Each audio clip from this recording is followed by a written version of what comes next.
આજના દિવસે નરેન્દ્ર મોદીએ ગુજરાતની સત્તાની ધુરા સંભાળી હતી, જે બાદ ગુજરાતે વિકાસના મોરચે અનેક સિદ્ધિઓ મેળવી અને હવે ગુજરાત બાદ પીએમ મોદી દેશને વિકસિત બનાવવા માટે કરી રહ્યા છે અથાગ પ્રયત્ન। ગુજરાતના વિકાસ મોડેલની ચર્ચા દેશ અને દુનિયામાં થઈ રહી છે, ત્યારે જે યોજનાઓનો ગુજરાતમાં તેઓએ પાયો નાખ્યો હતો તે યોજનાઓ હવે દેશને વિકસિત રાષ્ટ્ર બનાવવામાં મદદ કરી રહી છે।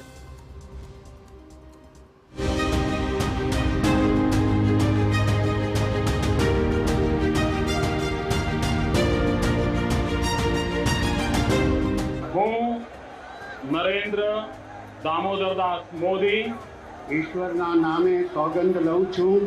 ईश्वरना नामे सौगंध लઉં છું।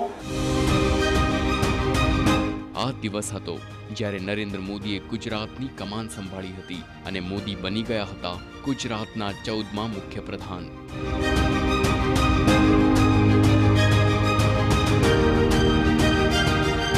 મુખ્યપ્રધાન તરીકે શપથ લીધા અને વિકાસની રાજનીતિનો એક નવો અધ્યાય શરૂ થયો। 7 ઓક્ટોબર 2001 થી ગુજરાતના વિકાસની જે વણથંભી યાત્રા શરૂ થઈ તેને 23 વર્ષ પૂર્ણ થઈ ગયા છે। હવે મોદી ગુજરાત જ નહીં પરંતુ દેશના વિકાસને નવા શિખર પર લઈ જઈ રહ્યા છે। ગુજરાતનો વિકાસ મોડેલ હવે દેશમાં જોવા મળી રહ્યું છે। 23 વર્ષથી સતત દેશની સેવા,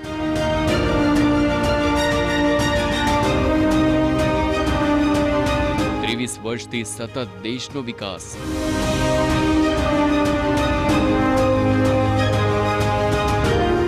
23 સૌથી ક્રાંતિકારી યોજનાઓ,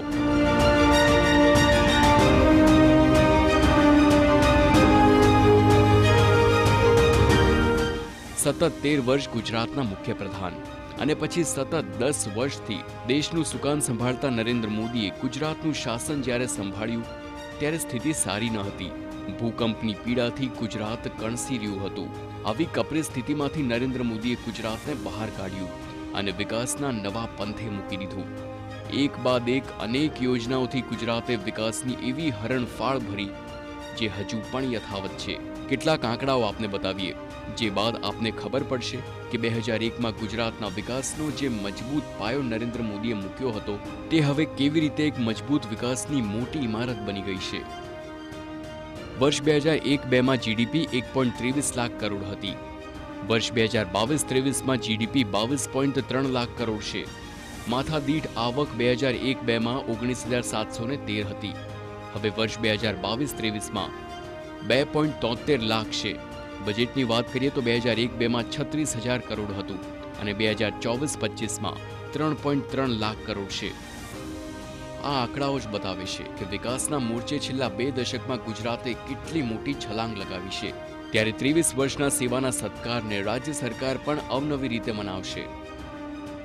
થીમેટિક સ્કીમ સાથે વિકસિત સપ્તાહ તરીકે એક 9 દિવસનો કાર્યક્રમ કે એ દરમિયાન યુવાનો, ગરીબો, ખેડૂતો, મહિલાઓ, તમામ સમાજના વર્ગને આવરી લઈ એક આંદોલનાત્મક અને સાથે લોકોને અવેરનેસની સાથે વિકાસ સાથે જોડવાનું કામ અને તમામ દિવસોએ નવી થીમેટિક સ્કીમ ઉપર, થીમેટિક યોજના ઉપર સમગ્ર ગુજરાતને આંદોલિત કરવાનો આદરણીય ભૂપેન્દ્રભાઈએ નિર્ણય લીધો છે।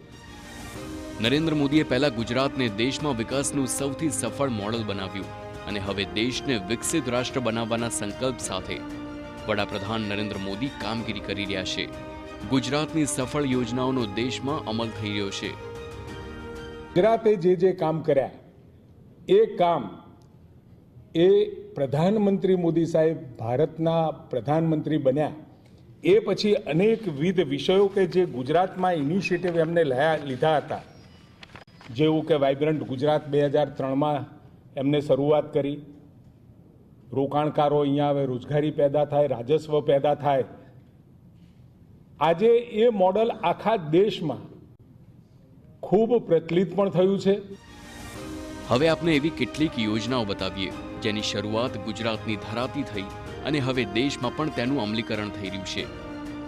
ગુજરાતમાં નિર્મળ ગુજરાત તો દેશમાં સ્વચ્છ ભારત મિશન, ગુજરાતમાં જળ મંદિર તો દેશમાં અમૃત સરોવર, ગુજરાતમાં માળખાત વિકાસ તો દેશમાં ગતિ શક્તિ માસ્ટર પ્લાન, ગુજરાતમાં જ્યોતિગ્રામ યોજના, દેશમાં ગ્રામ્ય જ્યોતિ યોજના, ગુજરાતમાં કન્યા કેળવણી યોજના, તો દેશમાં બેટી બચાવો બેટી પઢાઓ યોજના, તો ગુજરાતમાં ચિરંજીવી યોજના, દેશમાં માતૃ વંદના યોજના, ગુજરાતમાં વાઇબ્રન્ટ ગુજરાત, દેશમાં મેક ઇન ઇન્ડિયા, ગુજરાતમાં સ્વચ્છ સાબરમતી, દેશમાં નમામિ ગંગે યોજના, ગુજરાતમાં કૃષિ મહોત્સવ, તો દેશમાં પ્રધાનમંત્રી કિસાન સન્માન નિધિ, ગુજરાતમાં ખેલ મહોત્સવ, દેશમાં ખેલો ઇન્ડિયા, ગુજરાતમાં સુજલામ સુફલામ યોજના, દેશમાં કૃષિ સિંચાઈ યોજના, ગુજરાતમાં મિશન કર્મયોગી, દેશમાં પણ મિશન કર્મયોગી, ગુજરાતમાં સોલાર યોજના, તો દેશમાં મફત વીજળી યોજના, ગુજરાતમાં ગુજરાત સ્કિલ યોજના, દેશમાં સ્કિલ ઇન્ડિયા મિશન,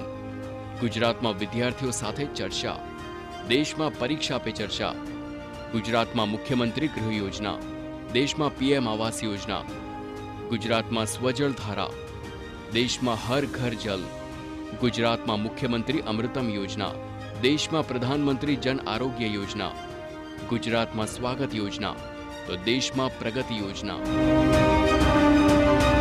આમ ગુજરાતની યોજનાઓ થકી હવે દેશ પણ વિકસિત રાષ્ટ્ર બનવા તરફ અગ્રેસર થઈ રહ્યું છે. Bureau report.